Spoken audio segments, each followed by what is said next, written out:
Welcome back. So passenger numbers are rising this summer. It's great to see many flights are back and many of them are packed. But in the Middle East, the market dynamic has been very different for the ME3, which is Qatar Airways, Emirates, and Etihad. The Gulf carriers relies on the connecting traffic, taking passenger from the east to the west or west to the east. But however, if you look at right now, not many countries in Asia Pacific has been opened without quarantine. That large connecting traffic isn't flowing through the Middle Eastern hubs.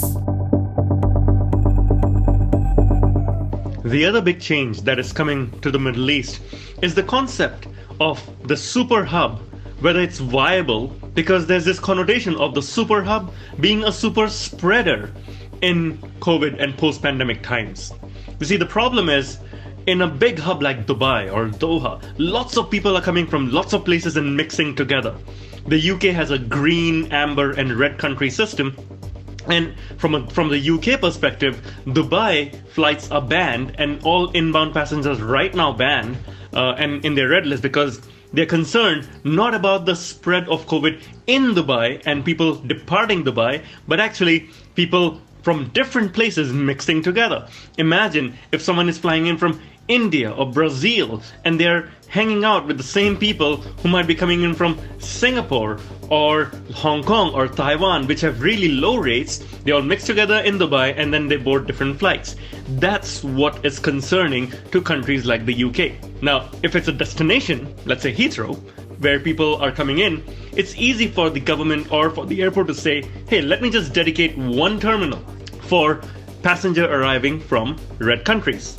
But it's very hard to implement something like that in a super hub.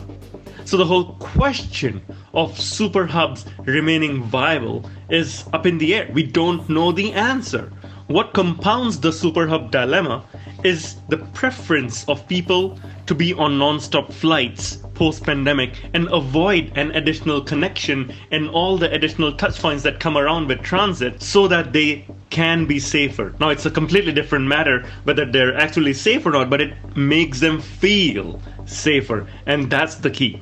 This will lead to non-stop flights being preferred. This will lead to long and thin routes. So everyone can feel it in the Middle East. The fierce competition between Emirates and Qatar Airways has been intensified during COVID. They're on a quest out there to take on the top spot. Recently, I went on a world's fully vaccinated flight by Emirates and also Qatar Airways. So Emirates was the airline, came out with this idea. It was a brilliant marketing concept. They're selling tickets, hoping that people get vaccinated and get on the flight, enjoy the flight, good old times on the A380. But just a few days before that, Qatar Airways came out, and on the 6th of April, they ran the world's first fully vaccinated flight. They beat Emirates by a few days. Through the pandemic, in the last 12 months of COVID, Qatar Airways has grown tremendously. In fact, for parts of the last year, it was the largest international airline.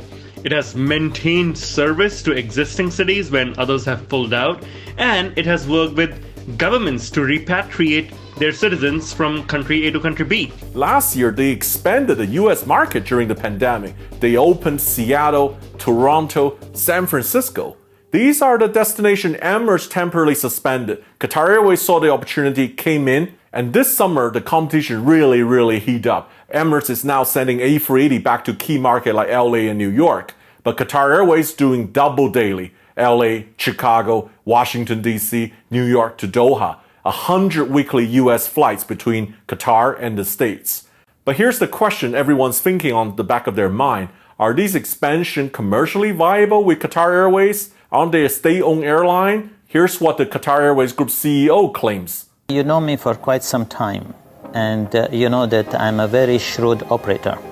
I will always take every single opportunity I have to find revenue for my airline.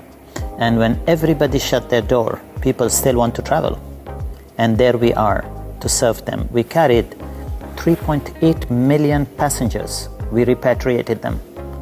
When all the airlines left their passengers stranded. We were there.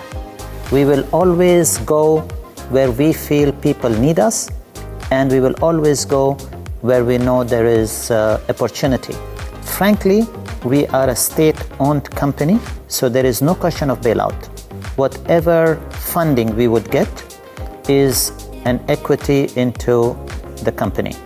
And we, the largest long-haul carrier operating in the world today, we received the lowest equity injection of any airline who have received billions in state aid and subsidy. So there are many advantages of using a VPN. Personally, I use VPN to bypass internet censorship, to find cheaper travel, and to protect and encrypt my data. Internet censorship is a huge pain that when you travel to another country that you couldn't connect to your family or friends or business on the email or social media. So I use Surfshark VPN to bypass the censorship by connect to another country. And even better, I can connect to all the Netflix library with just one VPN subscription. With the help of Surfshark VPN, there are also possibility to find cheaper travel, cheaper air tickets, cheaper rental car, and cheaper hotel by connect to another country. For a frequent traveler like me, often use public Wi-Fi at the airport or in the hotel. The Wi-Fi is not stable and secure. When I want to send sensitive banking credentials, I will connect to Surfshark VPN to encrypt and protect my data. And here's the best deal for our viewers today. Get Surfshark VPN at surfshark.com/Sam. Enter promo code SAM. You will get 83% off and 3 additional months for free. This video is sponsored by Surfshark. The biggest assets of Emirates was the A380. But during COVID, when the demand evaporated, there's no passenger to fill the A380, they became the biggest drag for the airline. So there are very few markets that can support the A380 size when you don't have the connectivity in your hub. So a lot of A380 flights are not full or even half full. They continue to run the A380 to keep the airframes going and also keep the crew current.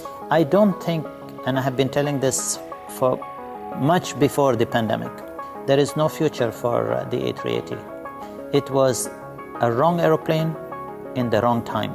And I think not only that it is inefficient, and some people still brag that they're going to start operating and it's a very fine aeroplane.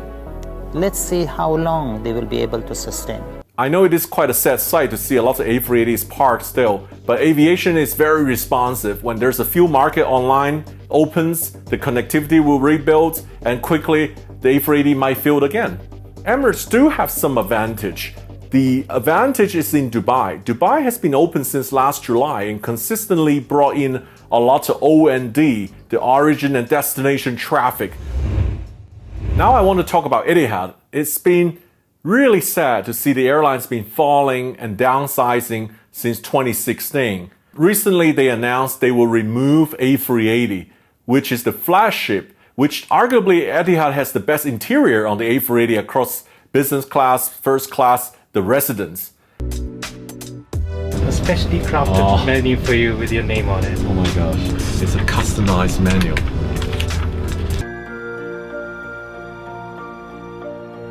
I never ever on the plane would see me wearing bathrobe, being so comfortable privately and having breakfast out here, and this is something truly very unique. I had really fond memory to fly in the residence, not only once or twice. I flew it 3 times, including 2 inaugural from Abu Dhabi to Paris and Abu Dhabi to Seoul Incheon.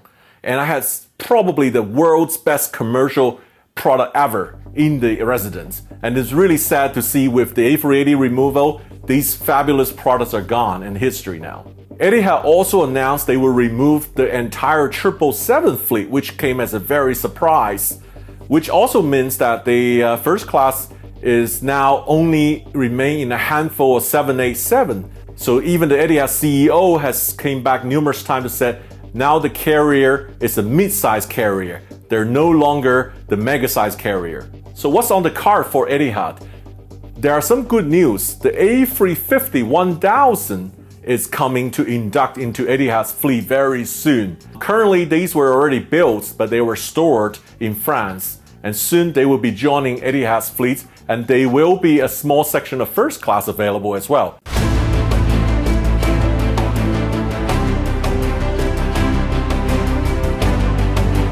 Okay, there is one airline, technically not from the Middle East, but I think this airline will do very, very well, if not already during the COVID and also out of the COVID, and that is Turkish Airlines.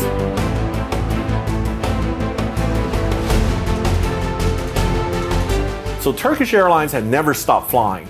They had a mid-sized fleet and they had more destinations than anybody, so their market is very diversified. If the long-haul market doesn't work, they have the regional market.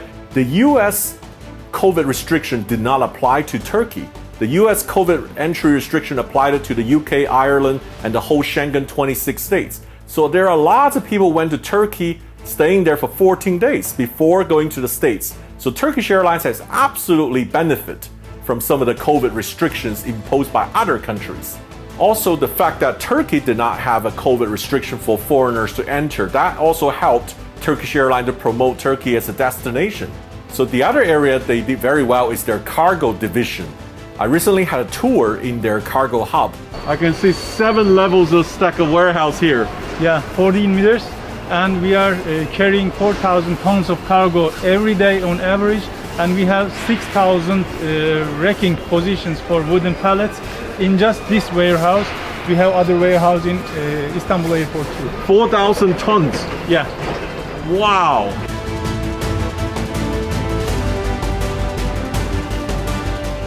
I was told this is actually a Lamborghini, like a 4-wheel kind of car. I'm not really a car guy, I'm an airplane guy, but still very cool to see these fast cars here. Well, interesting, I see these are flowers. They came from South America.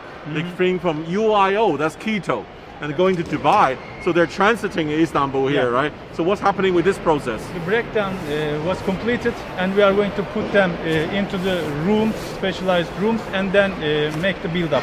Okay, so now I understand is when the airplane arrives, you bring the cargo here, you break them down, and then because they're going to different destinations, then you store them on the rack once after breakdown, and then when the next flight ready, you build them up again, send them onto the planes.